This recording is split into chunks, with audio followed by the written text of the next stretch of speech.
La couleur des mots.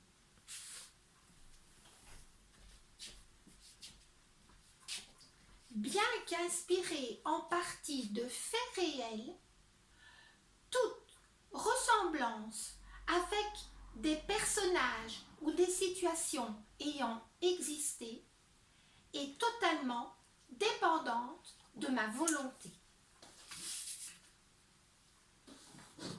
Au début, il n'y avait pas grand-chose sur la terre, ni grand monde. Et puis, un beau matin,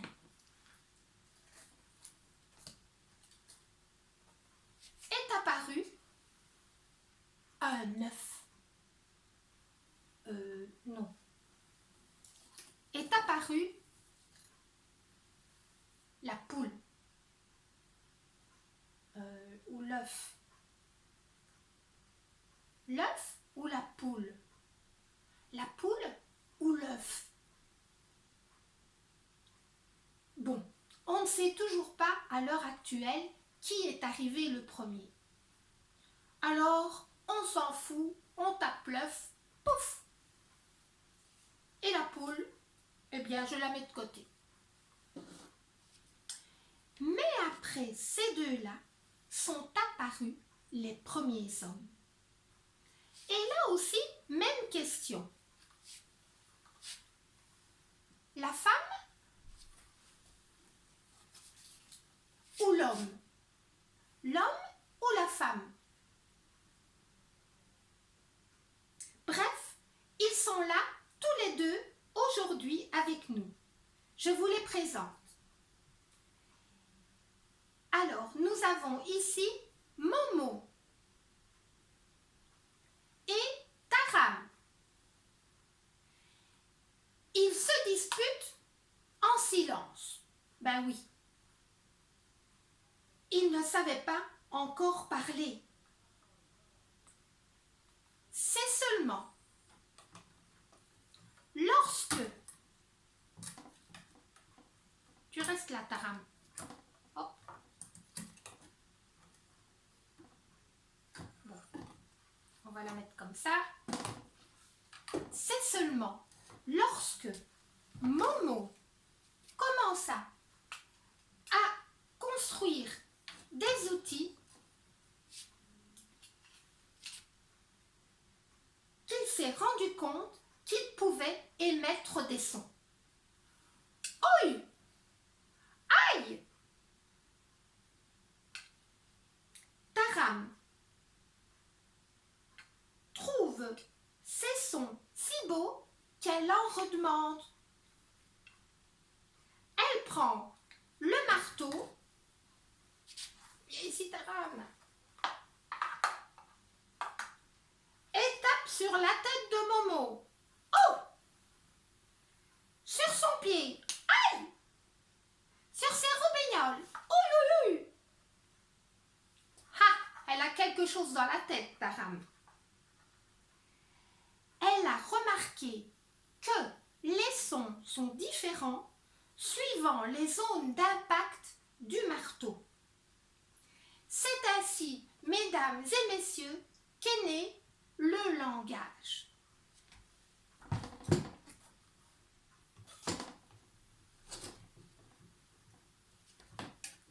Et voilà nos deux compères. Oh, tenez-vous bien. Taram et Momo peuvent enfin communiquer. Oh, ce n'est pas pour ça qu'ils se comprennent mieux. Peut-être aurait-il mieux valu qu'ils continuent à se parler par gestes. Alors, il y a le langage des signes pour ça. Bonjour, mademoiselle, je vous trouve très belle. Après tout ça, certains singes sont devenus des hommes et certains hommes sont devenus des singes. Et même parfois des cochons. Malgré que les fruits étaient défendus, Ils ont mangé beaucoup de pommes.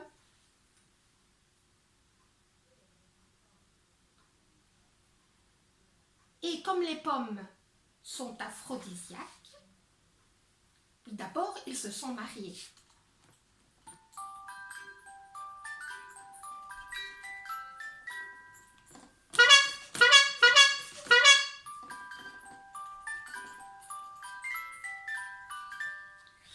Ils ont eu une ribambelle d'enfants.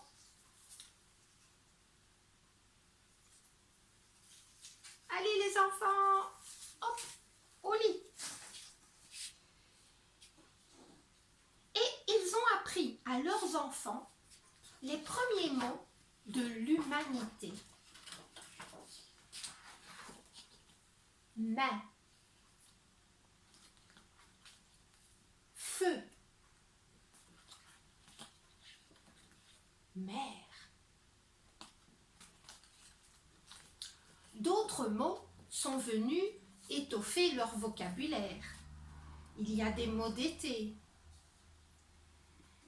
chaleur, des mots d'hiver, neige, des mots sucrés, chocolat. Mais il existe aussi des mots plus puissants qu'un fusil. Mais ceux-là, je ne veux pas vous les prononcer.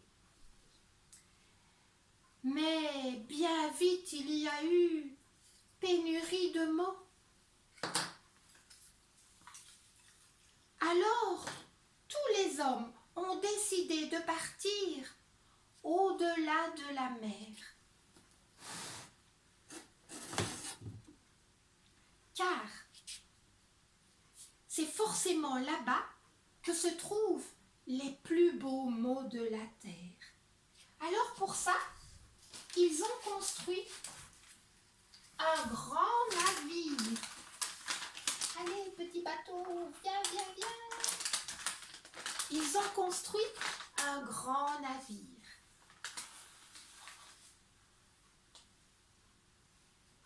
Et tous les hommes, les singes, les éléphants,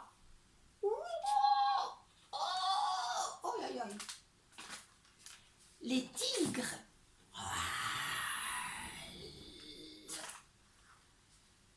les oiseaux,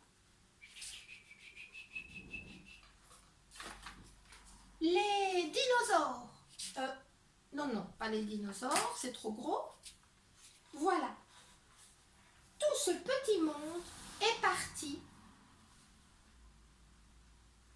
autour de la terre, au-delà de la mer, pour un voyage qui a duré plusieurs dizaines d'années.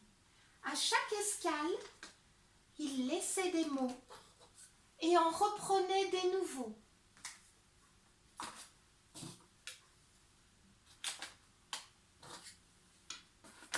Voilà, plein des mots. Et puis, un beau matin, sur l'eau, des milliers de mots flottaient à la dérive.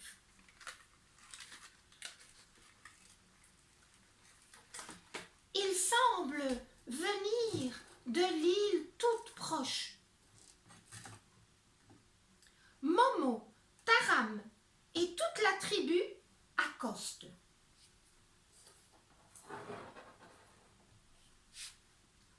Là-bas, une autre tribu se meurt. Les gens n'arrivent plus à communiquer entre eux. Car lorsqu'une langue se meurt, c'est un mode de vie qui disparaît. C'est ce qui risque de nous arriver avec ce nouveau langage depuis qu'on fait des SMS. Ben oui, par exemple, on écrit Kekina ou Zolé ou encore LOL pour dire rigole. Bof. Ces mots qui n'ont plus été parlés ni écrits ont été oubliés et sont partis à la dérive. Nos aventuriers décident alors de repêcher tous les mots.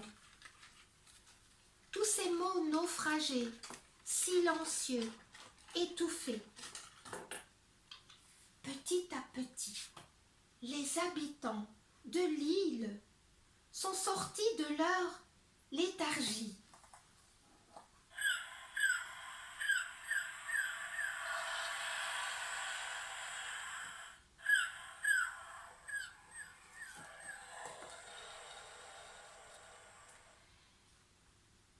Ils goûtent les mots, leur musique. Cette musique, lorsque ces mots se posent sur leur voix.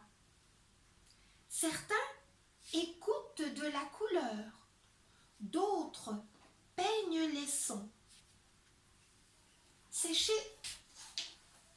gens-là, les sens sont mélangés. On les appelle des synesthètes. Par exemple, lorsqu'ils entendent des lettres ou des chiffres, eh bien, ils les voient en couleur. Certains écoutent de la couleur, d'autres peignent les sons. Ils ont la faculté de transformer les sons, les chiffres en images chargées d'émotions.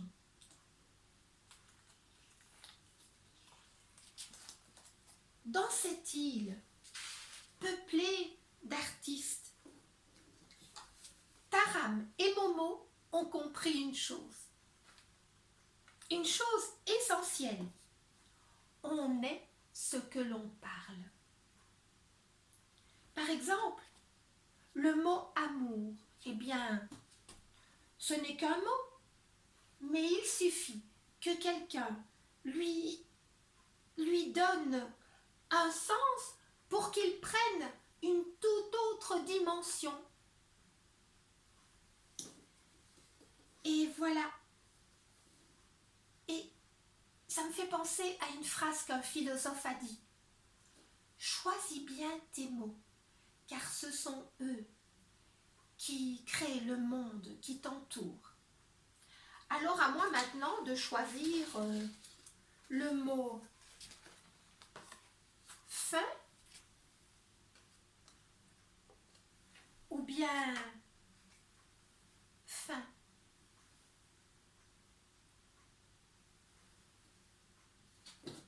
C'était la couleur des mots, une histoire personnelle.